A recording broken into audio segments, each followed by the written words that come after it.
기독교 역사상 가장 영향력 있는 사람 꼽으라 할 것 같으면 누구를 꼽을 수 있을까요? 아마 예수님의 수제자 베드로보다 어쩌면 사도 바울을 꼽는 사람들이 훨씬 많을지 모릅니다. 그는 회심한 후 이방인의 사도로 가는 곳곳마다 교회를 개척하고 또 교회의 여러 문제들을 놓고 씨름하며 13편의 편지를 써서 기독교 신학의 기초를 세운 사람이기에 이 바울 사도의 그 위상은 베드로 사도에 결코 모자라지 않는다는 것입니다. 이렇듯 위대한 믿음의 삶을 살았던 바울에게 그의 사역의 비결을 묻는다면 뭐라고 말할까요? 저는 말씀을 묵상하면서 문득 제 입장에서 한번 물어봤습니다.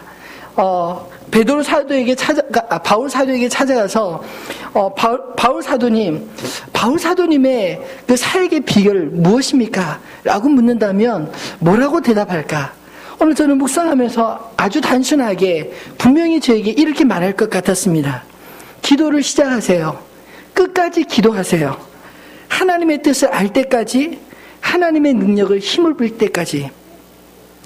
바울의 일이 복음을 전하는 일이지만 그 일이 바울의 능력과 사도의 신분만으로 쉽게 되는 일은 결코 아니었습니다. 날마다 그의 앞에 예측 불가능한 일들이 생기고 가는 곳마다 전도를 방해하는 그런 사람들을 만나고 심지어 복음을 전하다가 옥에 갇히는 이런 신세까지 되었는데 어떻게 그는 이런 상황들 속에서도 굳굳하게 사명을 다 감당할 수 있었을까요? 그 답을 오늘 본문 9절에서 저는 찾아보았습니다. 한번 다시 읽어볼까요? 이로써 우리도 듣던 날부터 너희를 위하여 기도하기를 그치지 아니하고 구하노니. 아멘. 예, 여기까지. 바울은 기도의 사람이었다는 것을 우리가 발견할 수 있지 않습니까? 그가 에바브로 편에서 골로새 교회 소식을 듣던 날부터 그는 곧바로 기도를 시작했다고 말합니다. 아마도 바울이 이렇게 기도하는 사람이 아니었다면 그의 사역을 그처럼 능력 있게 감당할 수는 없었을 것입니다. 우리는 바울의 위대한 삶의 앞에 기가 죽어서 바울이니까 그렇게 할 수 있지, 난 결코 그렇게 할 수가 없어, 바울의 삶을 특별하게 보고 내가 그렇게 살 수 없는 것을 마치 정당화하려고 하는 그런 말을 하지 않을까요? 근데 사실 우리가 바울처럼 살지 못하는 이유는 바울처럼 기도하지 않기 때문입니다. 바울 앞에 기가 죽을 것이 아니라 오히려 바울을 통해서 믿음 안에 특별하게 살 수 있는 좋은 모델이 되어준 것에 대해 우리가 감사해야 되지 않을까요? 바울은 골로새 교회의 소식을 듣던 날부터 골로새 교회의 문제를 안고 염려한 것이 아니라 오히려 소망을 가지고 기도하기 시작했다는 것입니다. 바울은 교회의 머리 대신 예수님을 온전히 믿었기 때문입니다. 그리고 골로새 교회 역시 그 문제만 바라보기보다 교회의 머리 대신 주님을 온전히 바라보기를 강구하고 있는 것입니다. 저는 오늘 골로새 교회를 위한 이 사도 바울의 기도를 묵상하면서 우리가 왜 기도해야 하는지 중요한 두 가지 이유를 발견할 수 있었습니다. 그 첫 번째 이유는 기도해야 분별력이 생기기 때문입니다. 바울은 골로새 교회가 무엇을 알기 원했을까요? 오늘 9절과 10절 말씀을 보면 간단하게 말해서 하나님의 뜻을 알고 하나님을 아는데 자라나기를 원했습니다. 하나님의 뜻은 우리가 깊은 산속에 들어가서 사색한다고 알 수 있는 것이 아닙니다. 기도해야 하나님의 뜻을 알게 되는 것입니다. 너희로 하여금 모든 신령한 지혜와 총명에 하나님의 뜻을 아는 것으로 채우게 하시고, 바울이 모든 신령한 지혜와 총명을 언급한 것은 그 당시 이 영지주의자들이 하나님을 알기 위해서는 자신들만의 특별한 지식을 강조하기 위해 사용했던 그런 이유가 아닙니다. 실제로 제가 아는 한국판 모든 이단들은 성경에 대해 자신들만의 해석 전매 특허들을 가지고 있습니다.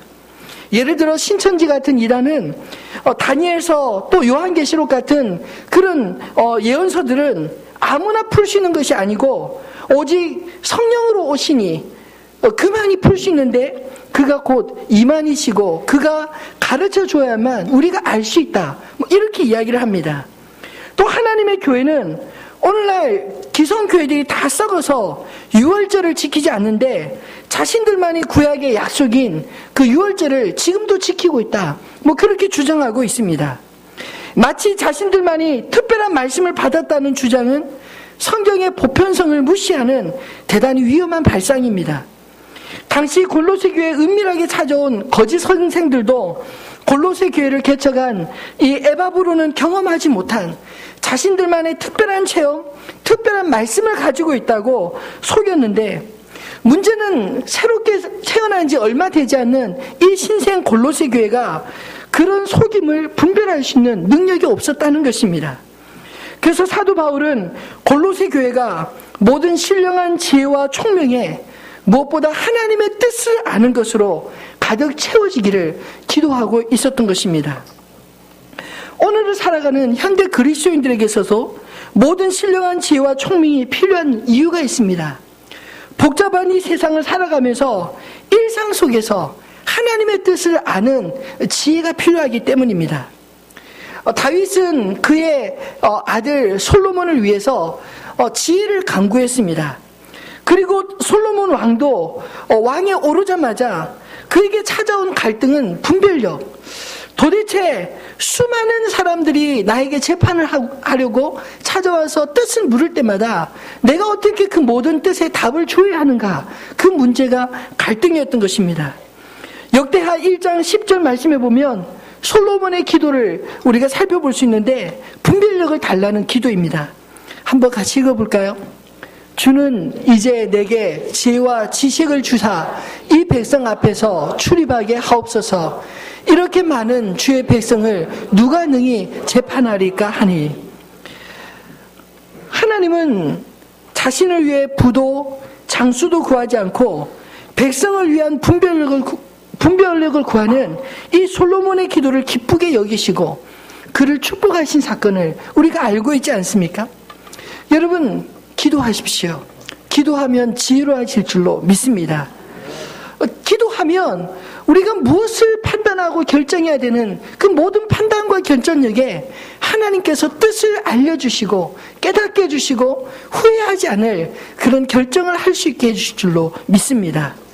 우리 아이들에게 머리에 지혜를 얻기 위해서 뭘 해야 될까요? 여러분, 학원 여기저기 학원 보내는 것이 중요한 것이 아니라 그 아이들이 스스로 하나님 앞에 무릎 꿇고 기도하는 법을 가르쳐야 되는 줄로 믿습니다. 여러분, 정말 이 시대에 필요한 것이 분별력이 아닌가요? 하나님의 뜻을 구하는 자에게 하나님께서는 그 뜻을 분명하게 깨닫게 해주실 줄로 믿습니다. 하나님의 뜻을 알아야 주께 합당한 삶을 살게 되고 주를 온전히 기쁘게 하는 삶을 살게 되며 무엇보다 모든 선한 일에 합당한 열매를 맺으며 살아가게 될 줄로 믿습니다. 그리고 기도해야 하나님을 아는 것에 자라나게 되는 것입니다. 10절 말씀에 보면 주께 합당하게 행하여 범사에 기쁘시게 하고 모든 선한 일에 열매를 맺게 하시며 하나님을 아는 것에 자라게 하시고 이렇게 구하고 있습니다. 여러분, 하나님을 아는 것은 우리가 머리로 배워서 머리로 알게 되는 것이 아니라 마치 가족이 함께 살면서 자연스럽게 자식이 그 부모를 알듯이 우리가 하나님 아버지를 그렇게 알게 되는 것이라고 말하고 있습니다. 기도를 대화라고 부르는 이유가 바로 이런 이유입니다. 대화를 많이 나눠야 아빠의 마음을 우리가 분명하게 알 수 있지 않겠습니까? 바울은 골로새 교회가 지속적인 성장을 하기 위해서 하나님을 아는 것에 멈추지 아니하고 끊임없이 자라가기를 구하고 있는 것입니다. 여러분, 부모 자녀 관계에도 대화가 소홀하면요 본심을 오해할 수 있습니다. 기도하지 않으면 우리가 하나님에 대해서 알 수 있을지는 몰라도 하나님을 서로가 아는 가족처럼 그렇게 아버지로서 올바르게 알 수 없는 것입니다. 우리 믿음이 깊어지고 자라서 흔들리지 않는 이유가 무엇입니까?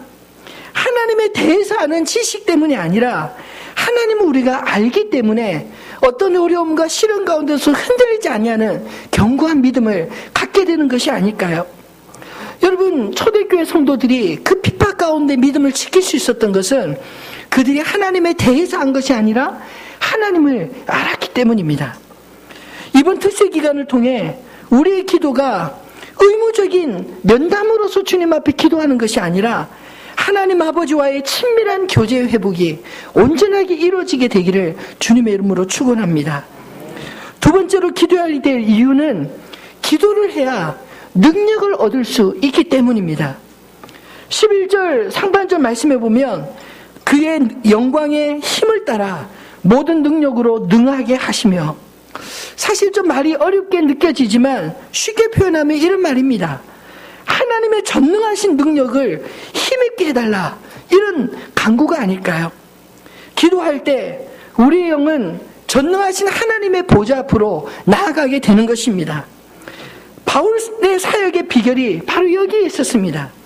그가 비록 감옥에 갇힌 몸으로 있었지만 그의 사역은 오히려 더욱 아름답게 빛날 수 있었던 것은 그가 공간과 시간의 제약을 받지 않고 하나님의 보좌 앞으로 담대히 나아갈 수 있었기 때문입니다.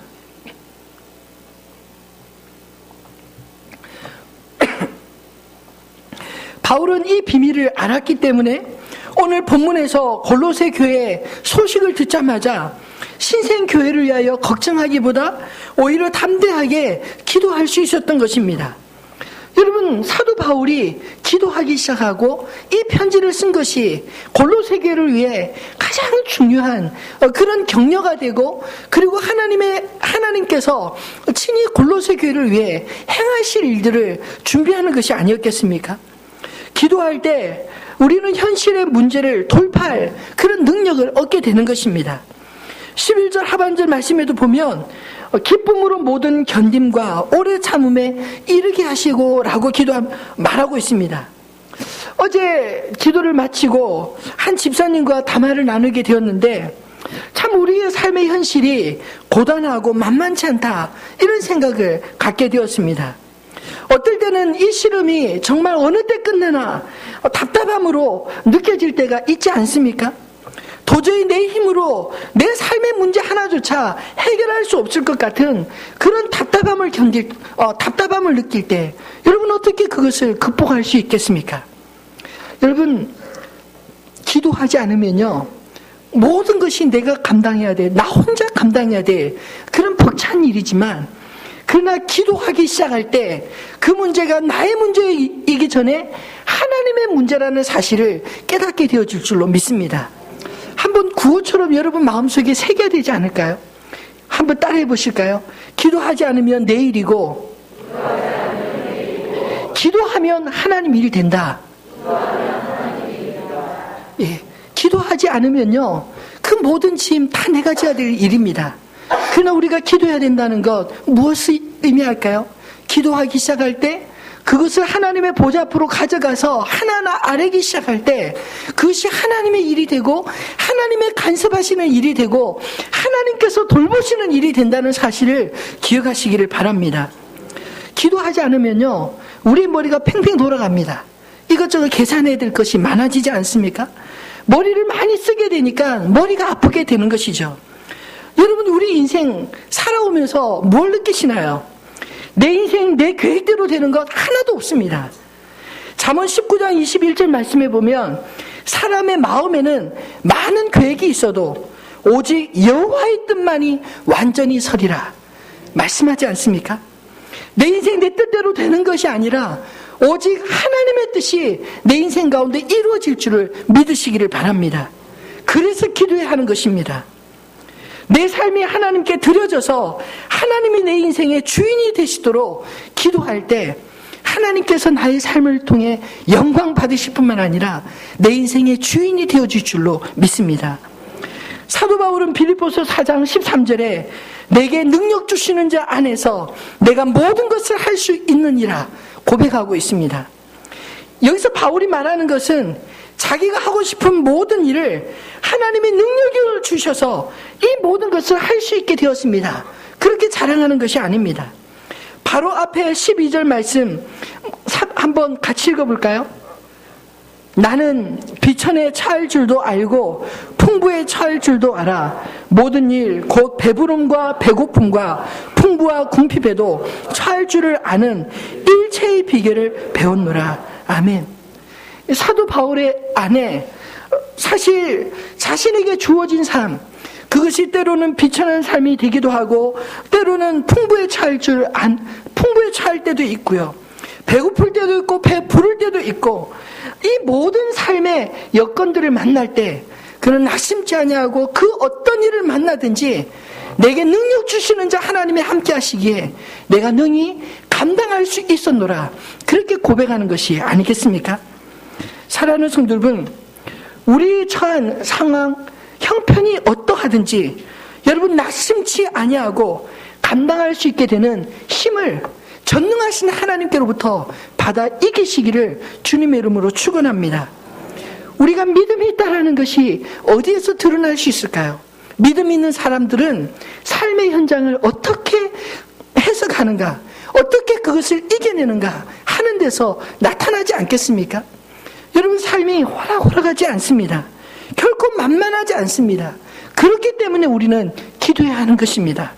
기도할 때 하나님의 뜻을 깨닫는 분별력이 생기게 되고 도우시는 하나님의 능력을 받을 수가 있기 때문입니다. 바라기는 하늘빛 우리에게 모든 성도님들이 기도의 용사로 거듭나게 되기를 주님의 이름으로 축원합니다. 오늘 말씀을 묵상하면서 여러분에게 기도하면 무엇이 떠오르시나요? 그 네이버 창에 보면 기도는 무엇이다 이렇게 말을 한다면 여러분은 기도는 무엇이라고 집어넣을 수 있겠습니까? 저는 대학 시절 기도를 배울 때 아주 인상 깊은 구호 하나가 문득 떠올랐습니다. 기도는 거룩한 노동이다. 책갈피에도 기도는 거룩한 노동이다, 이렇게 나눠주기도 하고 그랬었습니다. 사실 사도 바울에게 있어서 정말 기도는 거룩한 사역이라고 말할 수 있지 않겠습니까? 이 말은 기도는 설렁설렁 편하게 놀면서 할 수 있는 것이 아니라는 그런 의미에서 기도는 우리의 중요한 일과의 사명이기 때문에 기도는 거룩한 노동이다, 이렇게 말하는 것이 아닐까요? 다른 어떤 일보다 기도하는 일이 가장 중요한 일과이기 때문에 이렇게 말할 수 있을 것입니다. 근데 그보다 먼저 오늘 본문에 표현된 것처럼 보편적으로 말할 때 기도는 무엇이라고 말할 수 있을까요? 기도는 성도의 특권입니다. 12절 말씀 다시 한번 읽어보겠습니다. 우리로 하여금 빛 가운데서 성도의 기업에 부분을 얻게 합당하게 하신 아버지께 감사하게 하시기를 원하노라. 우리가 하나님 앞에 나아갈 수 있는 것은 그가 우리를 거룩한 하나님의 백성으로 부르셨기 때문입니다. 하나님 나라의 일부로 부르셨기에 내 삶은 하나님의 영향권 아래 있는 삶이요, 하나님께서 당신의 명예를 가지고 지키셔야 되는 하나님의 영역인 것입니다. 그러므로 하나님의 나라의 한 부분을 맡은 청지기로서 우리는 주께 간구할 때 주께서 반드시 응답하시는 것입니다. 그리고 또 하나 우리가 기도를 특권이라고 할 수 있는 더 중요한 이유는요, 우리가 하나님을 아버지라 부를 수 있는 자들이기 때문입니다. 예수님은 기도를 가르쳐 주실 때 주기도문에 하나님을 아버지라고 부르라고 그렇게 가르치셨습니다.